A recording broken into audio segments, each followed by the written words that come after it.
전자상거래 기업인 쿠팡이 대구에 초대형 물류센터를 짓겠다고 약속을 했는데 실제 건립 가능성이 희박해지고 있습니다. 대대적으로 홍보했던 대구시는 소가리만 하고 있습니다. 대구 경북의 민심이 국정농단 사태와 조기 대선을 거치면서 변화하는 가운데 진보 정당들이 내년 지방선거를 목표로 거센 도전을 예고하고 있습니다. 장기 미집행 도시계획 시설의 일몰제에 따라 2020년까지 개발하지 않으면 공원구역이 해제되는 곳이 많습니다. 이 때문에 지자체들이 민자공원 개발에 나서면서 곳곳에서 잡음이 빚어지고 있습니다. 대구공항 이용객이 올 연말까지 330만 명에 달할 것으로 보입니다. 특히 국제선의 경우 130만 명이 이용할 것으로 예상돼 수용 능력을 넘어섰습니다. 시청자 여러분 안녕하십니까? 대구 경북 소식 전해드립니다. 전자상거래 기업인 쿠팡이 대구에 초대형 물류센터를 짓기로 2년 전 약속했는데 약속이 물거품될 가능성이 커지고 있습니다. 일자리 창출 효과 등을 앞세워 대대적으로 홍보했던 대구시는 소가리만 하고 있습니다. 도성진 기자가 취재했습니다. 2년 전 일본 소프트뱅크로부터 1조 원 넘는 투자를 받아 공격적인 영업에 나섰던 쿠팡. 로켓 배송을 앞세워 경북 7곡의 대구 물류센터를 운영하고 있는데 대구시와 2번에 걸쳐 투자 협약을 체결했습니다. 첫 번째는 2015년 11월 대구시가 쿠팡 본사에 가서 맺은 친환경 첨단 물류센터 건립 협약.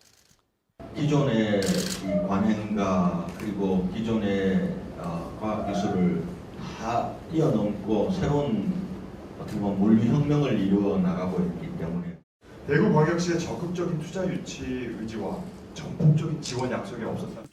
두 번째는 지난해 10월 대구 국가산업단지에 물류센터를 짓는데 1,000억 원을 투자한다는 좀 더 구체적인 협약이었습니다. 역사적인 순간이 됐어요. 전국 최대 규모의 물류센터가 들어서면 1,500명을 채용할 것이란 장밋빛 전망이 쏟아졌지만 9개월이 지난 지금까지 아무것도 이루어지지 않았습니다. 대구시는 대구 국가산업단지 핵심 위치에 7만 8천여 제곱미터를 비워두고 내년 3월 준공이라고 홍보했지만 실현 가능성은 희박합니다. 쿠팡의 첨단 친환경 물류센터 건립이 늦어지고 있는 것은 사실입니다. 그렇지만 우리 대구시에서는 말씀하신 것처럼 토지 계약 등을 포함해서 실질적으로 속도를 좀 낼 수 있도록 다방면에 걸쳐서 협의를 하고 있고. 토지 계약조차 안 된 상황에서 시간을 끌 경우 전면 백지화 가능성이 높습니다. 현재 지금 대구시랑 협력해서 입주 방식을 좀 맞춰나가고 있는 단계에 있습니다. 그러니까 완전히 지금 현재 진행이 안 되는 게 아니고요. 현재도 계속 진행 중에 있는 단계입니다. 대구시는 쿠팡과 함께 전기 화물차를 개발해 쿠팡의 배송 과정에 투입한다는 계획을 추진하고 있지만 이마저도 여의치 않습니다. 몇 년째 수천억 원의 적자에 허덕이고 있는 쿠팡. 홍보 효과만 노린 쿠팡의 전략에 대구시가 들러리만 섰다는 비난이 나오는 이유입니다. MBC 뉴스 도성진입니다. 경북 최대 사과 산지인 북부 지역에서 여름 사과 출하를 시작했습니다. 하지만 초여름 쏟아진 우박 때문에 이 성한 사과를 찾아보기 힘들어 이 가공용으로도 납품이 될지 걱정입니다. 성나기 기자가 보도합니다. 봉화에 있는 사과밭. 지금쯤 나무 가지마다 얼음 주먹만한 사과가 주렁주렁 달려 있어야 하지만 사과 찾기가 쉽지 않습니다. 농민들이 우박 피해를 입은 사과를 죄다 따낸 겁니다. 달려있는 사과도 온전한 게 없습니다. 하나같이 시커먼 구멍이 나 있습니다. 수확량의 90% 이상 피해를 입은 농가는 생계가 막막합니다. 지금 저희 농장에서는 수익을 기대할 수 없기 때문에 그래서 현재는 일용직으로 나가서 일을 하고 있고. 상처를 입은 사과는 내년 농사와 나무의 힘을 키우기 위해 그대로 두고 상처가 들어간 사과는 가공용으로 납품할 생각이지만 우박 사과를 받아줄지 걱정입니다. 사과들이 우박을 맞아가지고 전부 다 우박 심한데 대부분의 상품은 상품성이 거의 없다고. 올해 사과 주산지인 경북에서는 전체 사과밭의 3,500여 헥타르가 피해를 입었고 사과 최대 산지인 봉화구는 70% 가까이 우박 사과를 수확해야 하는 실정으로 영주시 등 다른 시군도 마찬가지입니다. 이에 따라 경상북도는 농가 피해를 줄이기 위해 농가 복구비 84억 원을 지급했고 지난달 특별영농비 58억 원을 별도로 지원하기도 했지만 농가를 만족시키지 못하고 있습니다. 우박 피해 농민들은 농작물 재해보험 미가입 농가에 대한 특별 지원과 피해 농작물 수매 그리고 재난지역 선포 기준의 입법화를 요구하고 있어 중앙정부의 대책이 시급합니다. MBC 뉴스 성락입니다. 대구와 경북에서도 보수의 균열이 나타나면서 진보 정당들이 내년 지방선거를 목표로 거센 도전을 예고하고 있습니다. 이 관건은 경쟁력 있는 후보자 찾기가 될 것으로 보입니다. 보도에 윤영균 기자입니다. 더불어민주당은 대구 경북 국회의원 25석 가운데 단 2석만 차지하고 있을 뿐 자치단체장은 단 한 명도 없습니다. 하지만 대선 이후 각종 여론조사에서 정당 지지율 1위를 놓치지 않고 있고 최근 TK 특위를 출범시키며 지지층 확산에 주력하고 있습니다. 관건은 자치단체장과 지방의원 선거에 나설 경쟁력 갖춘 후보자 찾기입니다. 인재영입위원회 내년 지방선거 준비 기획단을 만들어서 대구 시민의 가슴에 와닿는 새로운 정책으로 대구 시민들에게 민주당이 다가서도록 준비하겠습니다. 국민의당은 녹취록 조작 파문으로 잔뜩 움츠러들었지만 당원은 꾸준히 늘어나고 있다며 9월에 정치 아카데미를 열어 정치 신인 발굴에 나선다는 방침입니다. 현재 대구에서 3명의 기초의원만 있는 정의당은 최근 당 지도부 구성을 끝내고 서민 생활에 직접 와닿는 생활 밀착형 정치로 보수의 균열을 파고든다는 각오입니다. 실제 생활을 변화시킬 수 있는 구체적인 정책을 가지고 또 지역 주민들 곁에서 생활 정치를 꾸준히 하다 보면은 시민들께서도 화답하시리라고 믿고 있고요. 보수 정당이 둘로 나뉘어 균열을 보이는 사이 좀처럼 돌파구를 찾지 못하던 진보 정당들이 지역 정치의 판도 변화를 예고하고 있습니다. MBC 뉴스 윤영균입니다. 대구 서구 김상훈 국회의원이 자유한국당 대구시당 위원장에 내정됐습니다. 자유한국당 대구지역 국회의원들은 어제 대구시당 위원장 선출과 관련해 모임을 갖고 만장일치로 김상훈 의원을 추대했다고 밝혔습니다. 자유한국당 대구시당은 오는 27일 운영위원회를 열어 김 의원을 시당 위원장으로 공식 선출할 예정입니다. 장기 미집행 도시계획시설 일몰제에 따라 2020년까지 개발하지 않으면 공원구역이 해제되는 곳이 많습니다. 이에 여러 지자체가 민자공원 개발에 나서면서 곳곳에서 잡음이 빚어지고 있습니다. 김은혜 기자입니다. 구미 송정 광평동 일대 중앙공원 40년 이상 장기 미집행 도시계획시설로 2020년 7월 공원구역에서 해제될 예정입니다.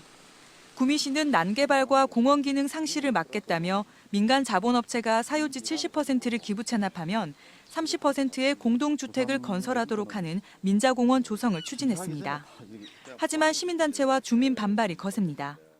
길쭉한 산 중간을 잘라서 거기에 아파트를 짓는 최악의 난개발 방식인데 이런 민간 개발 방식은 전국에서 구미 중앙공원 유일한 사례입니다. 임차제나 여러 가지 대응 방책이 정부에서 준비를 하고 있는데 그럴 것 같으면 굳이 난개발 방식으로 서두를 이유가 없다. 민자공원 조성이 추진 중인 꽃동산 공원도 협상 대상자 선정에서 탈락한 업체가 과정상 문제를 제기하고 있습니다. 부정적인 여론이 많아 심도 깊은 논의가 필요하다고 판단한 구미시 의회도 지난달 본회의에 상정된 민간공원 조성사업 협약서 동의안을 부결시켰습니다. 안동에서도 아파트 건설로 교통 체증이 심해진다며 주민들이 민자공원 조성에 반발하고 있고 포항에서는 사업자 선정에서 탈락한 업체가 소송을 제기하겠다고 밝히는 등 곳곳에서 잡음이 일고 있습니다.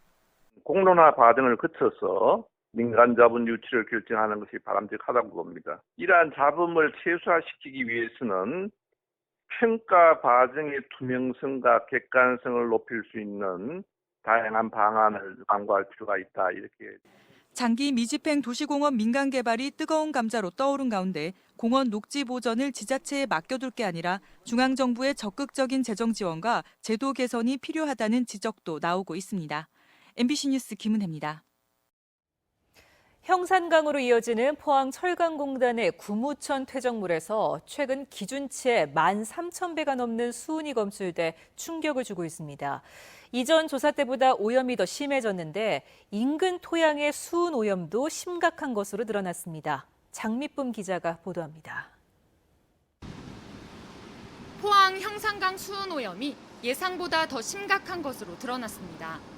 포항시가 전문기관에 의뢰해 4월부터 6월 말까지 형산강 지류인 구무천 일대에 대해 수은 오염도를 조사한 보고서입니다.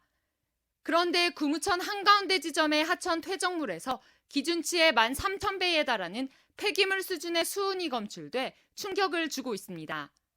구문천 지역에서 검출된 최고의 수은 농도가 약 916mg/kg이거든요.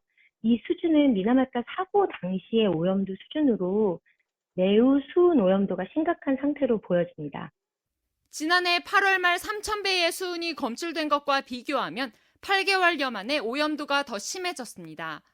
게다가 조사 지점 23곳 가운데 17곳이 중장기적 관리가 필요한 매우 나쁨 수준으로 나타났습니다. 이번에 구무천 인근 토양에 대해서도 처음으로 오염 실태 조사가 이루어졌는데 그 결과 역시 충격적입니다. 구무천 인근 40여 곳의 흙을 채취해 분석한 결과 대부분 토양 오염 우려 기준을 상회했고 기준의 50배 넘게 오염된 곳도 나왔습니다.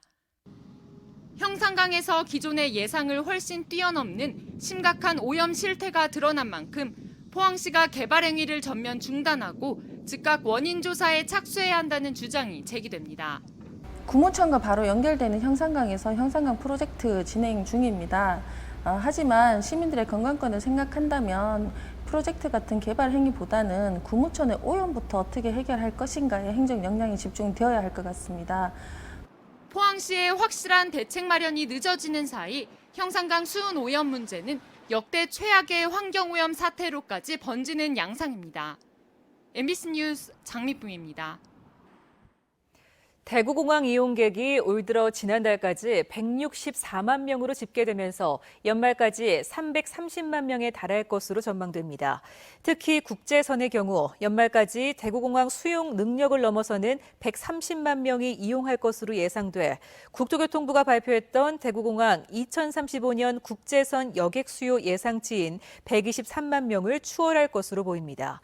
대구시는 이미 오전 시간대에는 국제선 주기장의 포화와 시간당 이착륙 횟수 부족 등으로 신규 항공사 유치가 불가능하다며 통합신공항 건설이 근본적인 해결책이라고 밝혔습니다.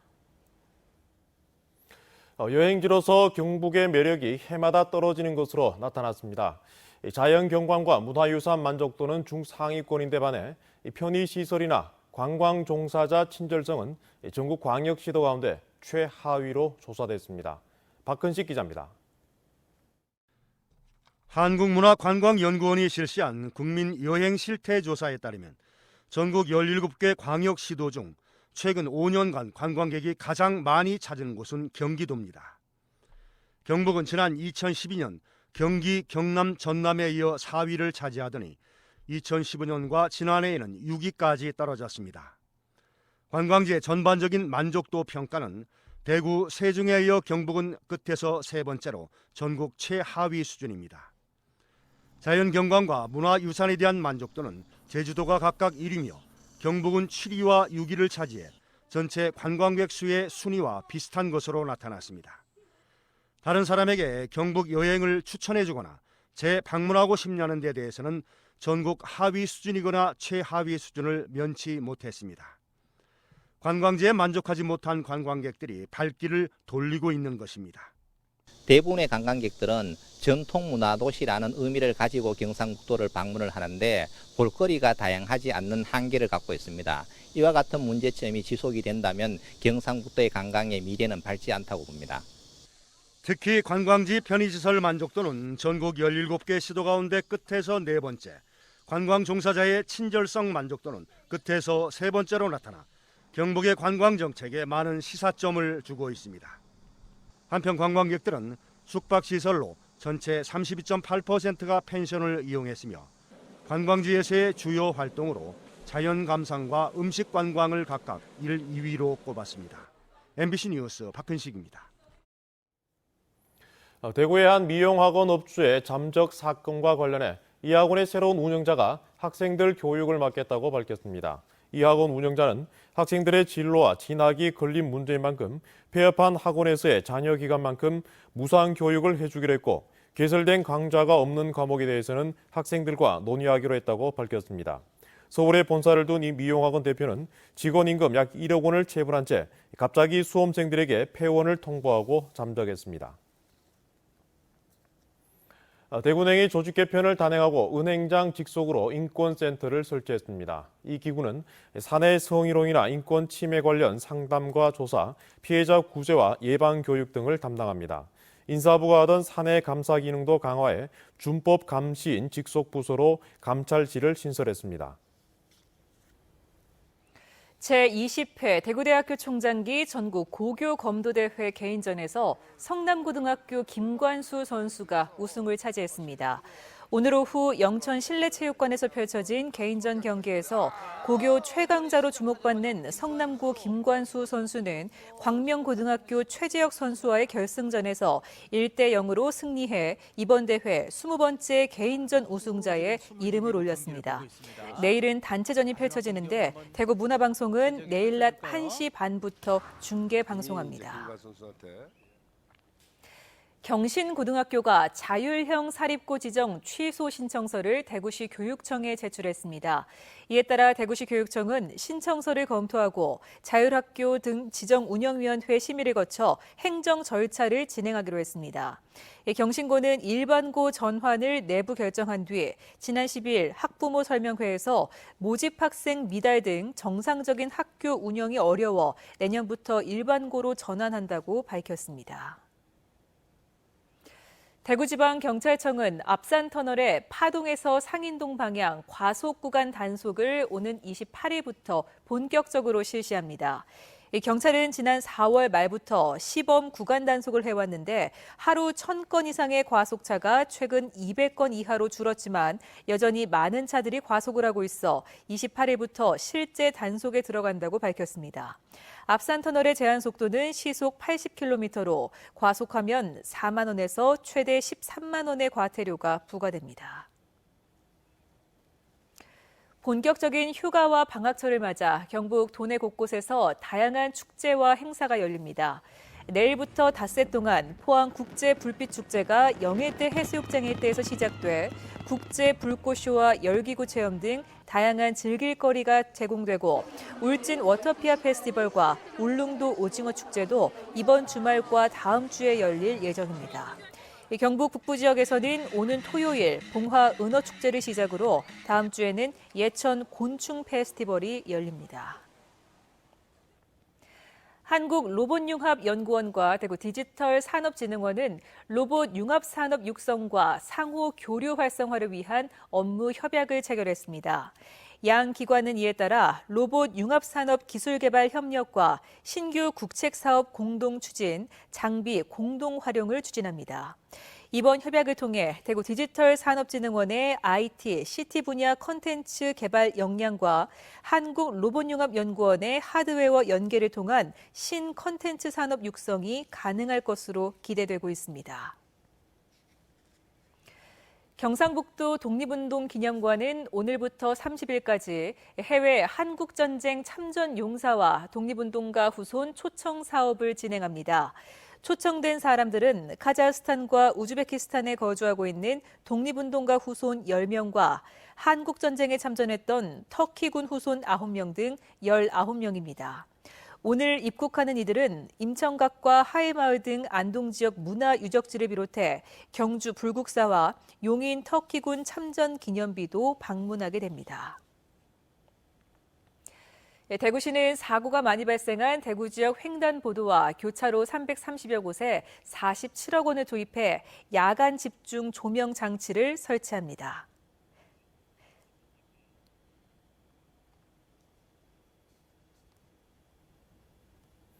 네, 대구 경북 소식 전해드렸습니다.